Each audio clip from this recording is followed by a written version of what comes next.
So I'm sure you know about Higgfield, which is by far the best all-in-one location to do all of your AI-based creative generation. So for my money, if you're a creator, Higgsfield is the tool. That's not a sponsored opinion, that's just my opinion. For video editors, especially for those of us working on YouTube, I think that the best video editor is DaVinci Resolve. Resolve has a free version, which you never ever have to pay for, and it has like 80% of the tools of their studio version, which you do have to pay for, but you only have to pay for once.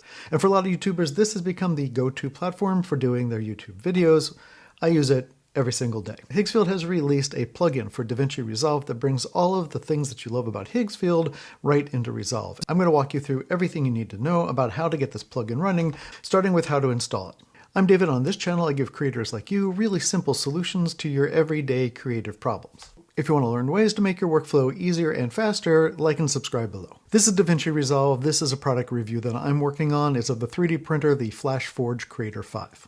And in the video, I'm going to be doing B-roll and other things to show off the printer, but I like to have some animations, especially towards the beginning of my videos, just to keep people's attention. So one of my goals here will be to animate this 3D creature who I have called Grumple, and this creature was printed on one of the printers that I am reviewing in this video. Normally the way I would have done this is I would have gone over to Higgsfield, I would have put prompts into Higgsfield, I would have done the generation over there. Or I would have gone to Claude because Claude connects to Higgsfield, and in Claude I can give it instructions for what I want from Higgsfield. But then I'm still taking everything from Higgsfield and downloading it and installing it on my machine to drag it back over. To know that this only works on the studio version of Resolve. Resolve costs $325, but again, once you buy it, you've bought it for life. First thing I'll do is I'll go to Higgsfield and download the plugin. Usually the plugin goes by on one of these things in the hero image, but if you do not see that, you just go up to Plugins, select the plugins. Don't worry, because they have a version of this plugin for Premiere Pro and After Effects. It works the same way, but I'm going to show you this on Resolve. Okay, so you click on Resolve, the download will start and end up in your Downloads folder.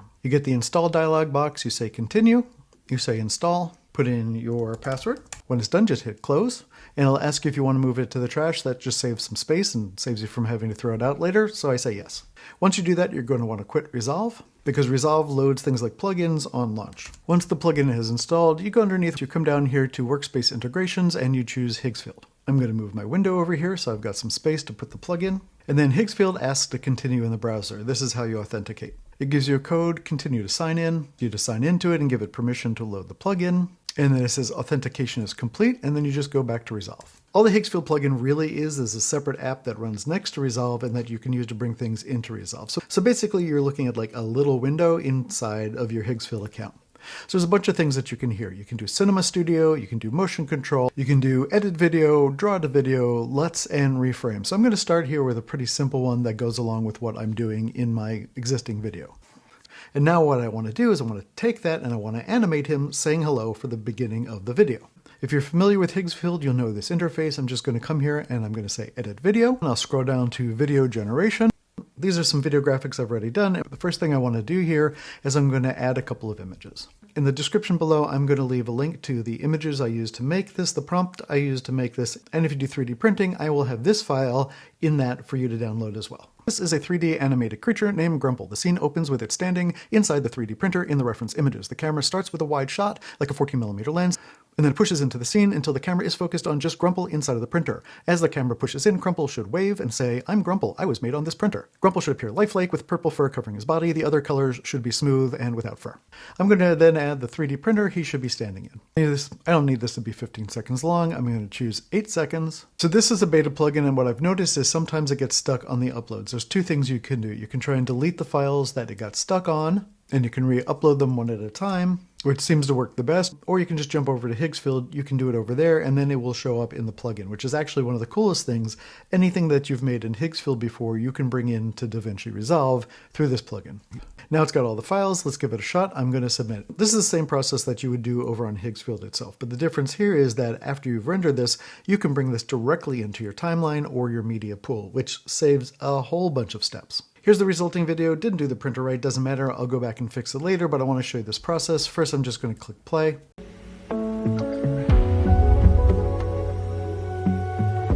I'm Grumple. I was made on this printer. I'm going to move my cursor right here to the beginning. I'm going to come here to the import button, import it to the media pool, or import it to the timeline. I'm going to import to the media pool for right now. Media pool, and now it's over here in my media pool. The reason I want to do it this way is let's say that I want to drop it in right here in this clip. is select the thing and hit F9, and now it will drop into the middle of that clip. So the other reason I'm using media pool is because right now if you do timeline, what it's supposed to do is put it on the level above wherever the cursor is. Right now what it's doing is it's adding it to the end of the timeline, which isn't as useful as having it up here in the media pool, because I can just come up here, grab it, and stick it on the top of any clip. Next, I want to show you how we can draw things in. So the next video is one that I did yesterday, which is a video of the 3D printer itself, and I just wanted to spin around and bounce on the table and sort of squeeze up again. So here's the prompt. Again, these will be in the description below. And this is the video that I ended up getting from it. I had this render with a white background on a white table, but let's say that we wanted to do a different background than that. I'm going to select my clip. I'm going to say draw to video. I have this clip as the active clip right now.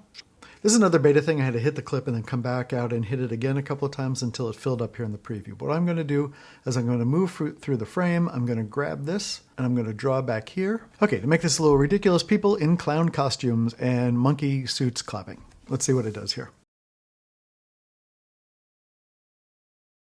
This one came out maybe a little creepier than I thought it was going to be. All right, well, that's not particularly useful for my project, but it does show you what you can do by simply drawing somewhere on the frame and then typing in something. I think that's cool, but way too creepy for me. Another really important one is upscale. And in upscale, you can take a piece of video footage and you can make it much higher resolution. And there is an upscale tool within Resolve, but this is using the back end of Higgfield to do it, and I think it works a lot better. So let's say you had some video from an older phone or something that's not quite up to the 4K resolution that you're working on.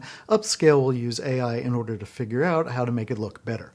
I'd actually started a second render of the clowns and people in the monkey suits, and it's really creepier than the first one, so I'm going to show this one to you. That is demon fuel. This video footage was recorded downstairs in my 3D workshop area instead of up here in the studio. I would normally try and correct this to get the same tone as I have up here, but I want to show you something else in the LUT tool. Now you probably already know what a LUT is if you're watching this, but a LUT just means lookup table, and it's a way to change some colors to look like some other colors. It's basically like a recipe for how to adjust the things like brightness and saturation and tone in order to make something look like something else. I've selected the bit of my footage that I want to change. I'm going to click on that. I'm going to do upload reference. And here I have a clip from Top Gun Maverick, and I'm going to apply that. That is a very gold looking clip. And I'm going to hit generate, and when I do that, I'm going to come over here and show you where I got that from. This is from a really good video I watched where the creator walked through his entire workflow in Resolve. Here's what he had to do to try and grade this clip on the right to make it look like the one on the left. An incredibly difficult procedure. One click, I made it look like the gold of that footage. I'll do an entire video on this tool and the better examples of it. The thing that I think is really important about this is it didn't just change the color of the footage. I'm going to walk through all of these tools in separate tutorials, so if you want to see how to actually use LUTs for something that's better looking source footage, click the subscribe button so you'll know when I release those videos. If you like this video, I have a playlist of the videos that I think that you'll like as well. For Agent Baltic, I'm David, and as I like to say, if you can type it, you can do it.